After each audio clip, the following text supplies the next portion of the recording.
കൂട്ടുകാരെ, എന്നാണ്ട് വിശേഷമൊക്കെ? സുഖമായിട്ടിരിക്കുന്നു. അപ്പോഴും ഈശോയുടെ വചനം നമ്മളോട് സംസാരിക്കുന്നത് ഉൽപ്പത്തി 22-ാം അധ്യായം അതിന്റെ 17-ാം വാക്യത്തിലൂടെയാണ്. ദൈവം നിന്നെ സമൃദ്ധമായി അനുഗ്രഹിക്കും.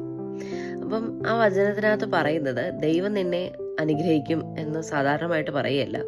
ദൈവം നിന്നെ എന്ത് ചെയ്ത് അനുഗ്രഹിക്കും?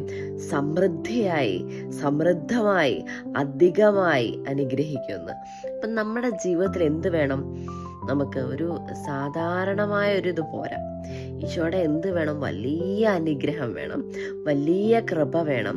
നമ്മുടെ ജീവിതത്തിൽ എല്ലാ മേഖലയിലും എന്ത് വേണം? ഈശോ എന്ത് ചെയ്യാൻ പോവാണ്? ഒരു വലിയ സമൃദ്ധി. സാധാരണമായ ഒരു കൃപയല്ല ഈശോയുടെ മക്കൾക്ക് തരാൻ പോകുന്നത്. അമിതമായി, അധികമായതാണ് ഈശോ ആഗ്രഹിക്കുന്നതിലധികമായി നമ്മളെ എന്ത് ചെയ്യാൻ പോകുന്നു? അനുഗ്രഹിക്കാൻ പോകുന്നു ഇനിയുള്ള നാളുകളിൽ, ഇന്നു മുതൽ.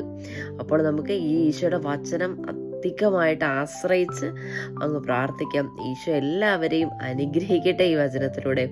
അപ്പോൾ കൂട്ടുകാരെ, ഇപ്പോൾ പോകുന്നു, പിന്നെ കാണാം. ബായ്.